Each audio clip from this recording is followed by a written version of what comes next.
반갑습니다. 송주진입니다.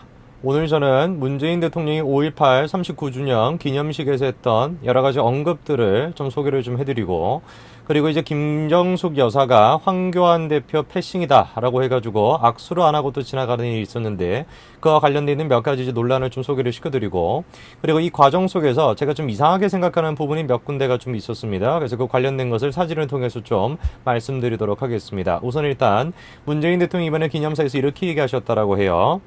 내년이면 40주년인 만큼 내년에 참석하는 것이 좋겠다는 의견이 많았지만 저는 올해 꼭 참석하고 싶었다라고 얘기하시면서 갑자기 말문이 좀 잊지를 못하십니다. 그리고 이제 눈시울이 좀 붉혀지시고, 그리고 난 다음에 울먹거리는 목소리로 바뀌어요. 그리고 한 다음에 뭐라고 말씀하시냐, 광주 시민들께 너무나 미안하고 너무나 부끄러웠고 국민들께 호소하고 싶었기 때문이다 라고 하면서 올해 꼭 참석을 했어야만 했는 그 이유에 대해서 밝히셨습니다.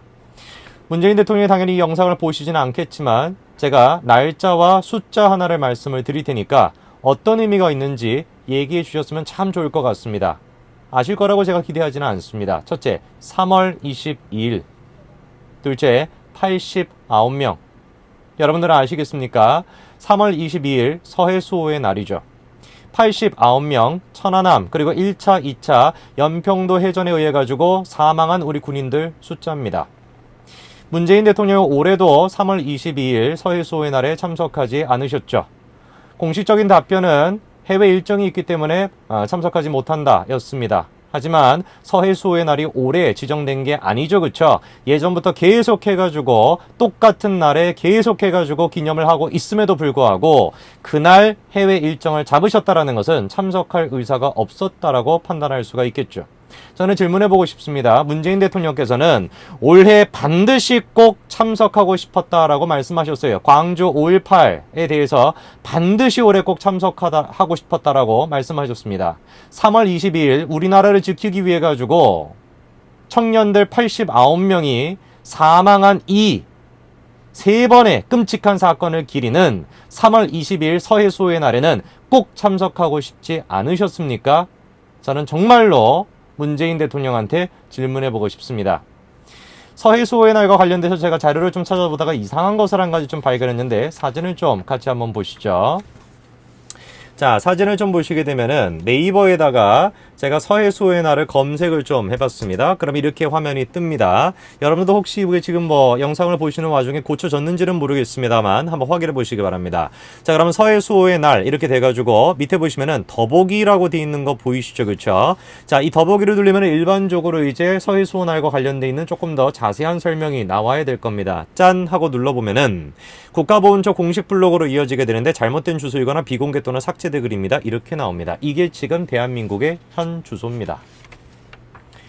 저는 문재인 대통령한테 다시 한번 질문해보고 싶습니다. 5.18을 통해 가지고 사망한 민간인들의 수 이따가 제가 또 말씀을 드리겠습니다만 분명히 우리가 기려야 되는 것도 맞겠습니다만 우리나라를 지키다가 사망한 89명의 이 홀령들에 대해 가지고 문재인 대통령은 무슨 생각을 갖고 계신지 제가 꼭 질문해보고 싶습니다.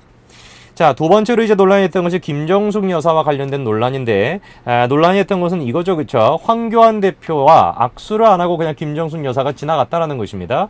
그리고 난 다음에 이제 제가 이 사건에 대해서 알게 된 것은, 민경욱, 자유한국당 이제 대변인인데, 페이스북에다가 글을 올리셨어요. 어떤 글을 올리셨냐면, 김정은과도 이렇게 공손하게 악수를 하셨던 김정숙 영부인께서 황교안 대표께는 왜 악수를 청하지 않고 빤히 얼굴을 보며 지나치셨을까요?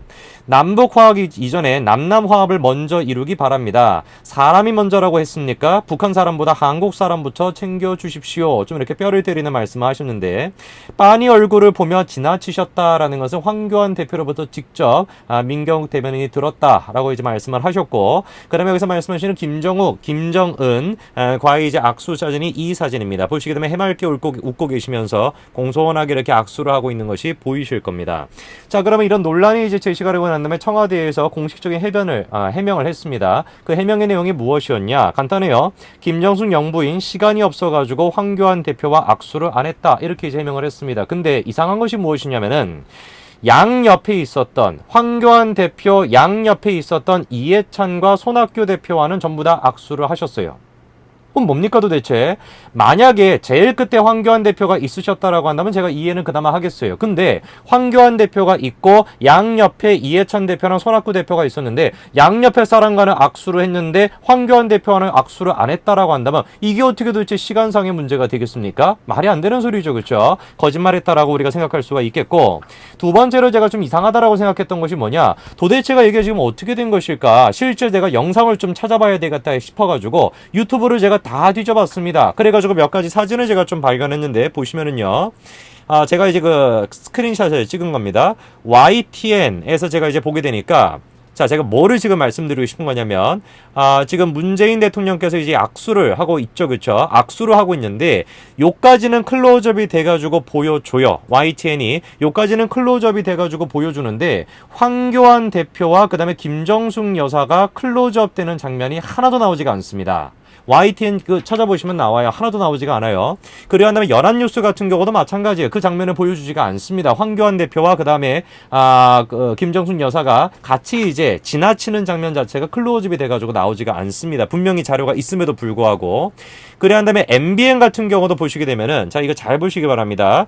지금 분명히 기자들이 있고 다 지금 찍고 있죠, 그렇죠? 요 장면까지는 정확한 화질을 통해 가지고 문재인 대통령이 지금 황교안 대표를 악수를 하고 지나치고 있는 장면이 보이시죠? 그런데 바로 다음에 커트가 딱 바뀌게 되면서 전체 풀샷으로 바뀝니다. 분명히 옆에 기자가 있었음에도 불구하고 기자가 지금 다 찍고 있지 않습니까? 이 장면을 찍었다라고 한다면 당연히 김정숙 여사가 지나가는 장면도 찍었어야지 정상인 것인데, 갑자기 이 화면으로 딱 바뀌게 되면서 그 다음에 요 장면 자체를 장면을 그냥 클로즈업 시켜가지고 보여줍니다. 이 지금 MBN 같은 경우는. 바꿔서 얘기한다라고 한다면 제가 드는 생각은 무엇이냐면은, 분명히 그 자리에 가까이 자리에서 기자들이 다 사진을 찍었을 것이고, 그래 한다면 영상을 다 찍었을 것인데, 왜 굳이 그 장면이 언론사에 하나도 노출이 안 되고 있냐라는 것이죠. 제가 갖고 있는 합리적인 생각은 청와대나 아니면은 막았다라는 것입니다. 뭐를 막았는 것이냐? 김정숙 여사가 황교안 대표를 그냥 지나치는 그 장면을 분명히 다 촬영을 했었을 것인데, 그 촬영 자체가 공개가 안 되도록 지금 다 막혀있다라고 밖에 생각이 안 된다라는 것이죠. 물론 제가 30-40분 정도 시간을 걸려가지고 다 지금 언론사별로 찾아봤는데 못 찾았는데, 찾으신 분이 있다라고 한다면은 뭐 링크를 달아주시거나 댓글을 달아주시면 제가 좀 보겠습니다. 그러나 MBN 정도가 저 지금 풀샷을 잡은 화면에서 클로즈업을 한 것을 보여줘서 흐릿한, 화질이 별로 좋지 않은 상태에서 그냥 쓱 지나가는 모습만 보여주고, 다른 그 어떤 언론사들 같은 경우는 지금 제대로 앞에서 찍은 모습에 대해서 보여주고 있지를 않아가지고 정확하게 지금 이 사건에 대해 가지고 우리가 판단하는 게 어렵습니다. 그러나 황교안 대표도 직접 빤히 쳐다보고 난 다음에 지나쳤다라는 것을 민경욱 대변인한테 얘기했고, 그거를 민경인 대변인이 지금 언론사에도 공개를 한 상태이기 때문에 분명히, 그리고 청와대도 악수를 안 했다는 걸 인정을 한 상태거든요. 그렇죠? 그렇기 때문에 다분히 의도적으로 언론사가 지금 공개를 안 하고 있다라고 저는 생각을 합니다. 그 다음 세 번째로 말씀을 드려야 되는 것이, 문재인 지금 대통령이 이 지금 기념사에 했던 얘기에 대해서 제가 좀 말씀을 드려야 되는데, 이런 얘기를 했다라고 해요. 5월에 광주와 함께하지 못했다라는 것, 학살당하는 광주를 방치했다는 사실이 같은 시대를 살던 우리들에게 지워지지 않는 아픔을 남겼습니다. 저는 이 지금 멘트를 보면서 좀 놀랐던 것이 무엇이냐면은, 문재인 대통령이 광주 사태에 대해서 이렇게 표현하세요. 학살당하는 광주를 방치했다, 이렇게 말씀하시는데, 도대체가 제가 갖는 의문이 무엇이냐면은, 광주 사태에서 우리가 그 광주 사태를 학살이라고 볼 수 있냐? 저는 이게 굉장히 좀 의문스럽습니다. 제 기억이 맞다라고 한다면은 그 역대 대통령, 어느 대통령도 광주 사태에 대해 가지고 학살이라는 표현을 쓴 기억이 없거든요. 근데 문재인 대통령한테 학살이라는 표현을 쓰셨어요. 근데 저는 이거를 전혀 동의할 수가 없습니다. 왜냐? 첫째, 제가 정확한 팩트를 말씀을 드리죠. 광주 사태일 때 군인이 사망한 숫자가 23명입니다. 그리고 경찰이 사망한 숫자가 4명입니다. 그래서 총 27명의 사람이 사망했어요.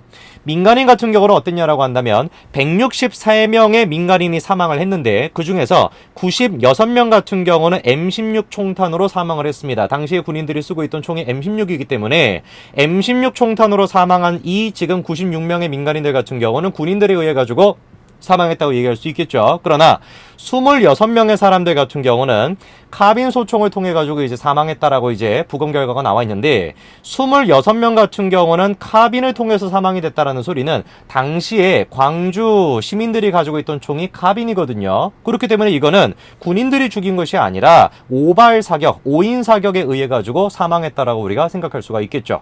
무슨 말인지 이해되시죠? 그러면은 군인들 같은 경우는 경찰 포함해서 27명이 죽었고 민간인 같은 경우는 96명이 군인들의 책임이니까 96명이 죽었다라고 한다면은 이거를 우리가 학살이라고 할 수 있냐? 저는 학살이라고 생각하지 않습니다. 이거는 학살이 아니라 교전이라고 얘기하지 맞다라고 저는 생각을 해요. 그리고 지금 이 시점에서 광주 사태가 있고 난 다음에 몇십 년 동안 끊임없이 우리가 조사를 했고 끊임없이 우리가 보상을 했고 끊임없이 우리가 응징을 했다라고 저는 생각을 하기 때문에 이 상황 속에서 만약에 대통령이 직접 나서가지고 이거를 학살이라고 규정을 한다라고 한다면은 이거는 우리가 민주화 시대로 한 걸음 더 나간다라고 하는 문재인 대통령의 바람대로 가는 것이 아니라 또다시 국가 내부의 분열을 초래하는 것밖에 안 된다라는 것입니다. 문재인 대통령이 이런 얘기도 하셨어요. 이번에 기념사에서 독재자의 후예가 아니라면 5.18을 다르게 볼 수가 없다. 5.18에 대해 가지고 학살이라고 규정을 하시고 난 다음에 5.18에 대해 가지고 다른 의견을 가지고 있으면 독재자의 후예다라고 말씀을 하신다라고 한다면은 이것이야말로 국가 내부 자체를 지금 분열시키는 거 아닙니까? 그래서 민경욱 대변인이 얘기한 것처럼 북한과 그다음에 대한민국 둘 사이의 지금 관계를 생각할 것이 아니라 한국과 한국 사이의 관계를 지금 생각해야 되는 때라는 것이에요. 독재자의 후예라니요. 그게 지금 민주주의입니까? 역사적인 사건에 대해서 우리가 다양한 해석을 낼 수 있다라는 거. 지금 대표적인 게 학살이라는 표현에 대해서 우리가 다른 의견을 낼 수 있는 거 아니에요? 야, 군인이나 경찰 같은 경우는 27명이 죽었어. 민간인 같은 경우는 96명이 죽었어라고 한다면 나는 학살이라고 생각하지 않는다. 이건 교전이라고 생각한다. 라고 얘기한다면은 제가 뭐가 된다라는 겁니까? 독재자의 후예가 된다라는 것이잖아요. 문재인 대통령에 따르면은. 그게 어떻게 민주주의 사회겠어요? 조국 민정수석은 또 이런 얘기를 했다라고 합니다. 우리 사람 되기는 힘들어도 괴물이 되지는 말자라고 하면서 또 SNS에 올렸다라고 해. 이게 또 무슨 영화의 대사라고 하던데 영화를 너무 많이 보셨는지. 저는 이번에 5.18과 관련되어 있는 김정숙 여사와 그다음에 문재인 대통령의 지금 이제 이 인식을 제가 보고 있으면 정말 걱정이 많이 됩니다. 무슨 생각을 김정숙 여사가 가지고 있다라고 하면은 우리가 의전 수인으로 봤었을 때 김정숙 여사가 높은 게 맞죠. 황교안 당대표에 대해서. 그것 때문에 그런지 자기 스스로가 너무 높은 존재라고 생각을 하는지 제1야당의 대표조차도 무시하고 지나갈 수 있을 정도의 뻔뻔스러움을 가지고 있다라고 한다면은 문재인 대통령은 어떤 인식을 가지고 있는지 저는 정말 걱정이 됩니다. 그리고 나아가서 광주에 대해 가지고 추모를 하겠다. 오케이. 제가 인정할 수 있어요. 추모하시고 싶으면 추모하시라는 겁니다. 그러나 대한민국의 대통령으로서 아까 제가 말씀을 드렸었던 89명의 군인들의 그 사망한 군인들의 그 목숨에 대해서도 문재인 대통령이 기념할 수 있어야 되는 거 아니겠습니까? 추모할 수 있어야 되는 거 아니겠습니까? 근데 39주년이 되는 광주 사태에 대해서는 그렇게 꼭 참석하고 싶으셨다라고 말씀을 하시면서 3월 22일에는 왜 참석을 안 하시냐라는 거예요. 내년에는 참석을 하실까요? 제가 한번 지켜보겠습니다. 문재인 대통령님, 국민을 생각하시기 바랍니다. 자기를 지지하는 사람들이 국민이 아니라는 것을 꼭 명심하시기 바랍니다. 제발 부탁드립니다. 89명의 국가를 지키다가 돌아가신 그 군인들의 목숨도 대한민국의 광주를 생각하시는 것처럼 광주를 생각하시는 거에 일말이라도 생각을 좀 해주시기 바랍니다. 간곡히 부탁드리겠습니다. 오늘 여기까지 말씀드리겠습니다. 감사합니다.